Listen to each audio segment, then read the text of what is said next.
Everybody is different and everybody is a good body. Hi guys, another quarantine video, and today I have my usual breakfast, which is yogurt, granola, shreddies, fruit and fibre, berries, peanut butter, yogurt and milk. Bit of a shambles, put it all together and it's unreal. Anyway, skip to the part of this video that I wanted to talk about, which was I wanted to talk about anorexia at every size and having an eating disorder at every size, and people thinking that anorexia or any eating disorder really is a look.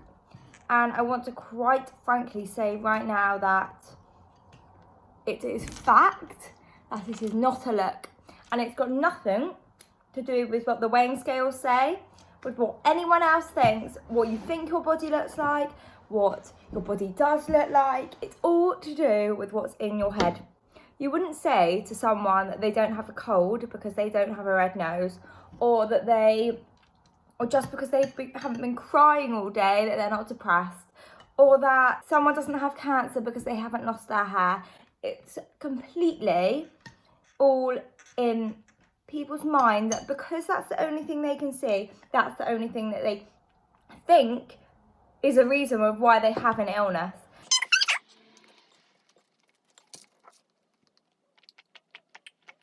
And I think it's really hard for anorexia recovery warriors that to get this in their head that when they put on weight, you automatically think that everyone else around you thinks that you're recovered, and that makes it so much harder for you. But you need to know that you're in your own recovery. For me, I feel like I've put on loads of weight, and recently a therapist said to me that I don't look like I have anorexia because she's seen ballerinas much thinner than me, and that I should focus on other things and not my food. And to be honest, I stopped with that therapist because I knew that wasn't right for me, and I knew that wasn't the right advice because I have an eating disorder and I need to sort it out whatever my weight is.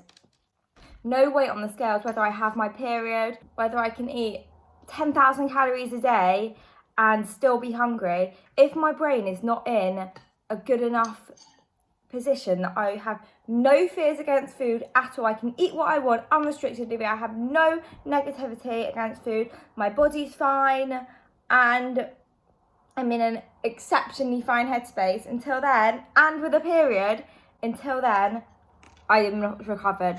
And don't get me wrong, it's really, really hard to block these thoughts out, saying like, I look recovered, so I can't go any further, or feeling that you're at a recovered weight, but you're not actually mentally recovered. But what you have to remember is you've committed yourself to this recovery. You've told yourself that you want to be free of an eating disorder. You remember that future that you're looking forward to, that you're making those changes and sacrifices every day to giving love to your body, because you know life will be better without this eating disorder. And your weight has absolutely nothing to do with that. Your height has nothing to do with your eating disorder. Your weight has nothing to do with an eating disorder. You just need to be healthy and happy in your body. And until then, you're an anorexic. I don't care what anyone thinks, what anyone tells you. So for me, when people see that I've eaten certain foods and I've challenged myself and I do these videos and I put them out there, yes, I'm recovering, and yes, my weight's going up, and yes, I'm in a much better positive headspace, but I'm not recovered because I'm not at my set point weight. I do not have my period, number one. Two, a lot of the days still get loads of negative thoughts around food. And three, very easily still get triggered. So I know that I'm not fully recovered, and until I get to that point, I won't stop pushing and I won't stop trying, because this life is too short to be one in an eating disorder, not free of eating what I want. And not to be having babies, and not to be in a comfortable place around such a luxurious thing such as food. I also just want to say that the only reason people think that anorexia is a very, very underweight, skinny person is because, yes, a part of anorexia is that you restrict food. But one, saying that that's not the only part of anorexia. Anorexia comes with a lot more than that. And two, yes, there may be anorexics that are stick thin.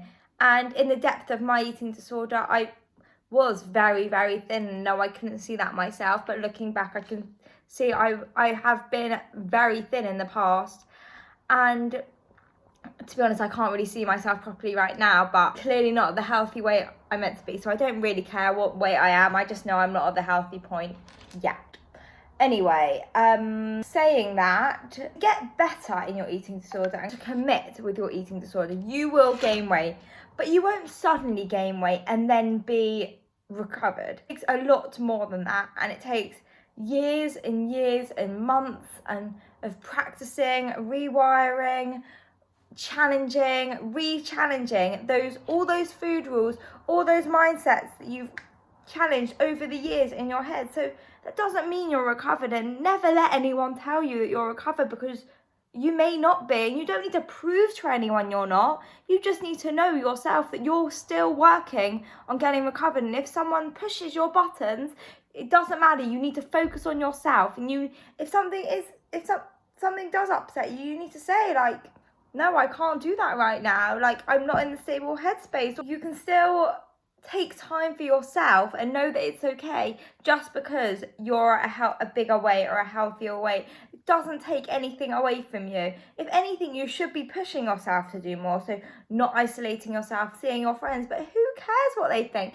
If there's cake out and you feel like you can take it, you go and take that cake. If you don't, you can't. But just know that whatever weight you're at, you only need to prove to yourself, and there's nothing you need to prove to anyone else, ever. Quick side point, if someone else feels that they can leave the rest of their breakfast, lunch, dinner, snack, whatever you're on, but your mind can't, you still finish it. There's no competition in recovery. Sorry, I've just been thinking about this topic a lot, and thought I also wanted to say that anorexics are very, very clever. We are very clever in our minds, and we know exactly what's right and what's wrong. We also have a subconscious brain that seems to tell us and pinpoint who's anorexic. If we see someone walking down the street, that they all of a sudden have an eating disorder.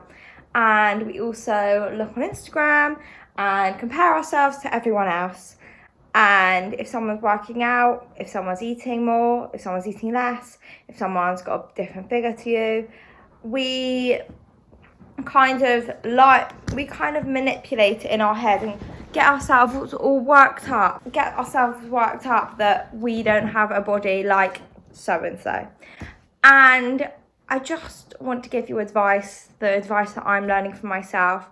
That is, everybody is different and everybody is a good body. Our bodies do so much for us that no matter the size, no matter the curves, no matter the stretch marks, no matter the cellulite, no matter the freckles, the beauty spots, cells that keep us moving, that keep us alive, there's so many parts to our body I can't even express how amazing and how important they all are. And we think that by controlling our weight in such a way that is okay to do. And it's well and truly not. No matter if you've eaten and eaten and eaten, but you're still restricting. Say you're following a meal plan, but you're still hungry. You may overeat the meal plan, and you may think, oh no, now everyone thinks I'm fine and I've put on loads of weight, but you're still restricting. You're still not giving your body what it needs. Who cares what anyone thinks? Who bloody cares? Think back to how much your body does for you and how much your you clearly need that food. If you're thinking about it constantly, you clearly need it. Because a normal person doesn't think about food constantly. They don't go on runs to burn off their food. They don't compare themselves in a way that we compare themselves. And for myself, I'm learning that whether my BMI is higher than my best friend's, whether my weight is a complete different size to my sister's, whatever my healthy set point is, whatever my brain is comfortable at that weight, I shall be, and I will not stop fighting until I get there. Thanks for watching as usual. Feel free to like and subscribe and continue to join me in my recovery journey. Lots of love always.